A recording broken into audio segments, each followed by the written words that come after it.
on va faire simple. Si vous partez sur un Mac, prenez toutes les puces à partir de la puce M1.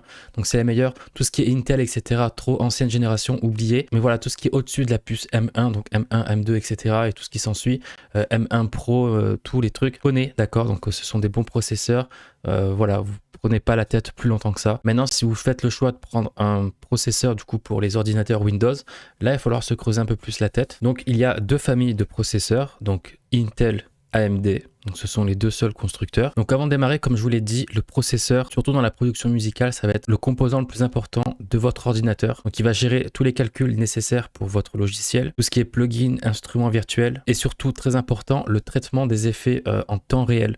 Donc super important parce que quand vous écoutez votre son sur votre logiciel, toutes les tâches sont traitées en temps réel, d'accord? Il n'y a pas de latence. Ou alors, c'est justement ce qu'on veut éviter. Donc, voilà, le processeur, il va jouer là-dessus. Et donc, la performance du processeur peut avoir un impact significatif, même a un impact significatif, sur la latence, la fluidité de votre workflow. Donc, le workflow, on va dire que c'est votre... Le workflow, en fait, c'est toutes les étapes du processus, en fait, de production, d'accord? Donc, voilà, c'est très compliqué, mais il va gérer beaucoup de choses dans votre ordinateur. Et si vous partez avec un processeur de merde, honnêtement, vous êtes mal barré. Donc, comme je vous l'ai dit, il y a deux familles, mais premièrement, on va s'attarder un peu plus sur les Intel. Donc, ça va être un peu plus simple pour la compréhension. Et après, on verra les alternatives pour AMD, d'accord? Donc, si vous souhaitez prendre un AMD, écoutez la partie sur le Intel aussi. Ça va vous permettre de comprendre un petit peu le reste. Donc là, à l'écran, vous avez un graphique donc, que j'ai trouvé pertinent. Donc là, vous avez la marque du processeur, donc Intel Core. Ici, vous aurez, avant le petit tiret, vous allez avoir i3, i5, i9, mais donc tout ça, c'est les familles de processeurs. Donc plus la famille est élevée, mieux c'est en général, mais on va voir que pas tout le temps. Donc déjà, tout ce qui est i3, oublié d'entrée, ça va être suffisant pour du gaming par exemple, mais pour la production musicale, ça va être trop léger. Donc prenez un processeur à partir du i5. Après, vous allez avoir des chiffres, donc ça va être divisé en deux parties. Donc là, on voit qu'il y a 13 900, donc il va falloir retenir le chiffre 13. Donc le 13, en fait, c'est la génération.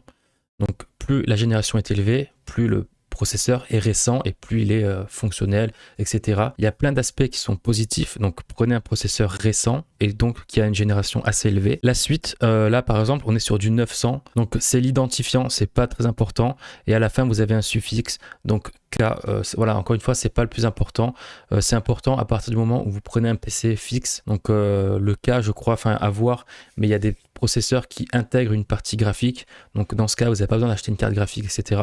Il y en a d'autres non, mais ça ne nous intéresse pas forcément pour le moment. Donc voilà comment se décompose un petit peu l'appellation, on va dire, du processeur. Donc là, rapidement, je vais sur Cdiscount, regarder un petit PC portable, on va voir ensemble ce que je vous dis. Donc je vais prendre un PC portable gaming. En général, les ordi gaming, ils sont assez robustes pour aussi la production musicale. Donc par exemple, prenez pas un notebook, vous voyez, ces petits trucs-là tout fins qui sont très légers, ne les prenez pas. Donc un peu comme un PC gaming, il va falloir que l'ordinateur, il tourne vite, qu'il chauffe du coup, et qu'il puisse évacuer rapidement avec le système de refroidissement, etc.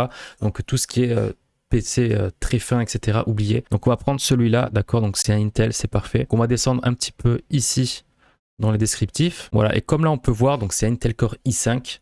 12500H. Donc pour les PC portables, ce sera toujours suivi du petit H ici. Donc là, comme l'image qu'on a vue, donc c'est Intel Core i5, donc 12 hop ici, donc c'est le numéro de la génération. Donc c'est une bonne génération. En général, prenez pas tout ce qui est en dessous de la 11e, voire 12e génération. Ça commence à être trop ancien. Donc là, par exemple, c'est un bon processeur. Donc là, on a la partie de la génération. Les 500 qui sont derrière, c'est pas très important. Après, plus ce chiffre-là est élevé, mieux c'est. Mais en général, prenez toujours les deux premiers éléments que je vous ai dit. Après, si vous regardez bien, le processeur ne s'arrête pas uniquement à cette mention, d'accord? Donc, il y en a deux autres importantes. Donc, on va commencer par le nombre de cœurs, d'accord? Donc, le processeur sera toujours suivi d'un nombre de cœurs donné. Donc, vous ne pouvez pas acheter en fait un processeur sans faire attention au nombre de cœurs et à la fréquence d'horloge qu'on verra juste après. Donc voilà, le nombre de cœurs pour vous expliquer, donc j'ai trouvé une petite métaphore, donc je vais vous la lire. Imaginez que chaque cœur dans votre processeur représente un ouvrier dans l'usine. Donc plus vous avez de travailleurs, plus de tâches peuvent être exécutées en simultané. Ainsi, un processeur avec plus de cœurs est capable de gérer plusieurs tâches en même temps, ce qui est particulièrement utile pour la production musicale, car tout ce qui va être logiciel, VST, etc. vont devoir être joués en même temps, donc tout ce qui est calcul, etc. Donc tu l'auras compris, plus dans ton processeur tu auras de cœurs, plus toute cette harmonie, on va dire, tout ce qui est logiciel, VST, etc., pourront jouer en même temps et du coup être beaucoup plus fluide. Donc là, si on revient à notre exemple sur le PC portable, tu peux voir qu'on a 12 cœurs. Donc 12 cœurs, c'est très bien, honnêtement. Donc moi, sur mon PC portable, personnellement, j'en ai 14. Donc c'est très bien, ça permet vraiment, encore une fois, de tout faire bien fonctionner. Et le minimum que je te recommanderais si tu dois prendre un processeur, ce serait 6. 6, c'est vraiment un minimum, d'accord? Donc tu peux quand même atteindre pas mal de trucs. Mon ancien PC portable avait 6 cœurs, il me permettait de tourner correctement. Là, j'en ai pris un avec 14 cœurs, ce qui me permet de faire mieux fonctionner tout ça, mais 6 cœurs, c'est vraiment un minimum. Donc si tu as un PC portable, je t'invite à aller regarder dans ton système, voir un peu quel processeur tu as. Donc voilà pour cette partie des cœurs, donc c'est très important.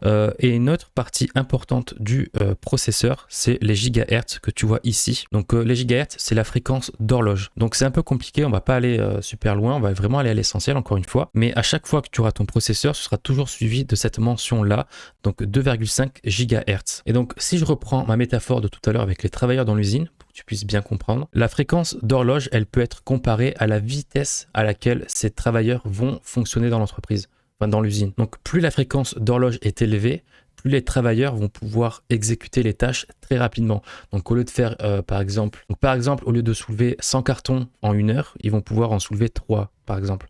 Donc tu vois que la vitesse peut être décuplée très très rapidement en fait. Donc voilà, plus la fréquence est élevée, plus chaque cœur va pouvoir exécuter de tâches. Mais là où est la petite spécificité, le petit truc chiant, sinon c'est pas marrant, c'est que un processeur avec beaucoup de cœurs mais une fréquence d'horloge faible est moins bon qu'un processeur avec moins de cœurs mais qui a une fréquence d'horloge plus élevée. Donc je sais pas si tu as bien compris, je t'invite à faire un replay en cas, mais en gros pour t'expliquer, au moment où je devais acheter ce PC portable, j'avais le choix entre 2 processeurs. Donc j'avais le choix entre un i5 et un i9. À la différence que le i9, il était pas mal pour de la bureautique, etc., mais la fréquence d'horloge était genre de 2 GHz. Et le PC avec le processeur qui était un Intel Core i5, lui, il était peut-être à 3,4 GHz.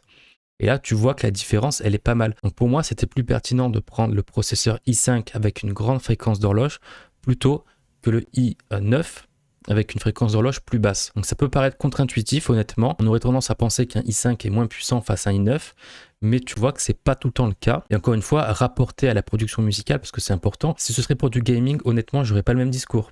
Tu vois, donc c'est parce que ça fait longtemps que je fais de la production musicale, que j'ai eu plusieurs ordis et que je sais reconnaître quand un truc est bon ou pas. Donc pour la fréquence d'horloge, je te recommanderais de pas descendre en dessous des 2,5. Et c'est là où on va voir après que les AMD des fois sont plus puissants que les Intel, tout simplement parce que pour le même nombre de cœurs, souvent, même très souvent, la fréquence d'horloge est beaucoup plus élevée. Donc, des fois, ça peut être intéressant de prendre un AMD. Donc voilà, après, si tu as la possibilité, niveau prix en général, c'est à peu près les mêmes. Donc, c'est pas comme une différence PC-Mac, par exemple. Donc ça, c'est le processeur que j'ai actuellement dans mon PC. Donc, tu peux voir que c'est un i7 13e génération, donc 700H, etc. Hop, si on descend ici, on peut voir le nombre de cœurs, du coup j'en ai 14. Donc mon processeur il a 14 cœurs, donc ce qui est très bien. Après vous allez voir que vous avez des cœurs physiques et des cœurs, comment dire, je sais plus l'autre terme. Donc dans un processeur vous aurez des cœurs physiques et des cœurs logiques, d'accord?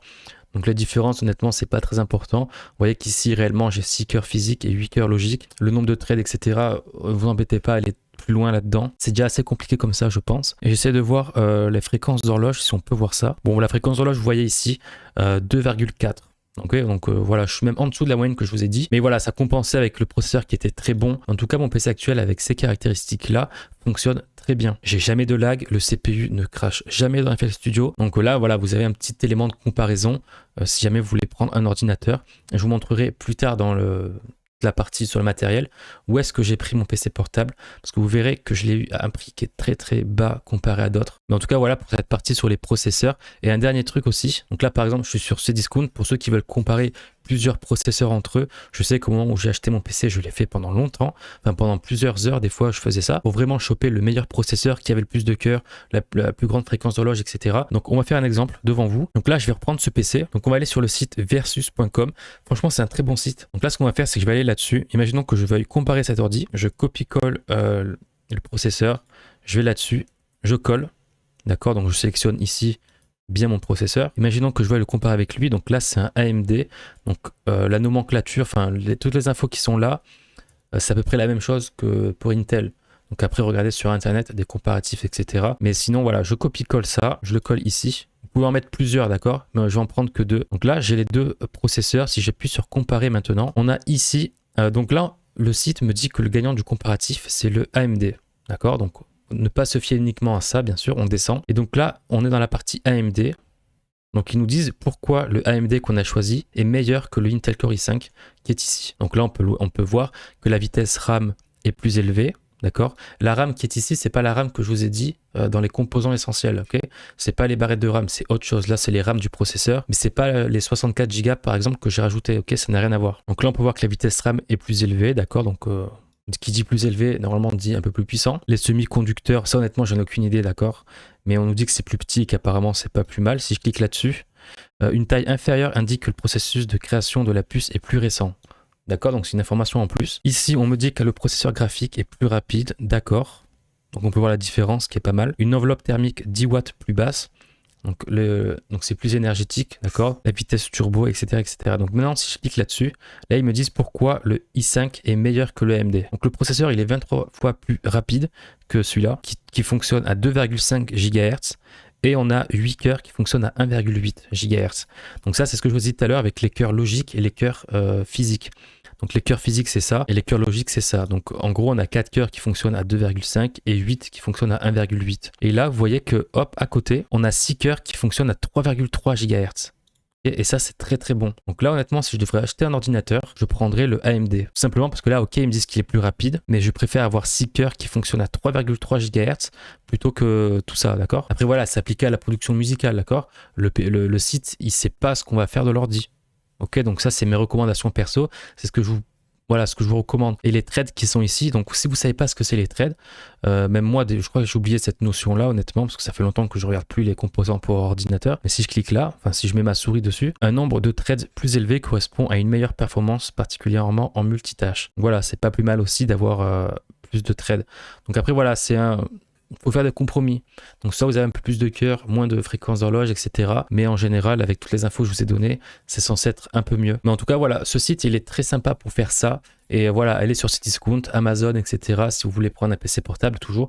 Même un PC fixe, ça marche très bien avec les processeurs qui sont pour les PC fixes. Donc vous pouvez faire ça avec plein de choses. Et voilà, essayez de comparer, voir un petit peu. Regardez le prix. Là, 1500 € pour cet ordinateur, c'est extrêmement cher. Faites attention à ça aussi. Là, c'est un PC gaming. Comme je vous l'ai dit, un PC gaming, c'est très bien. Sauf que la carte graphique à l'intérieur, elle va pas nous servir, d'accord? Donc c'est pas mal pour du jeu. Sauf que pour la production musicale, ça sert à rien.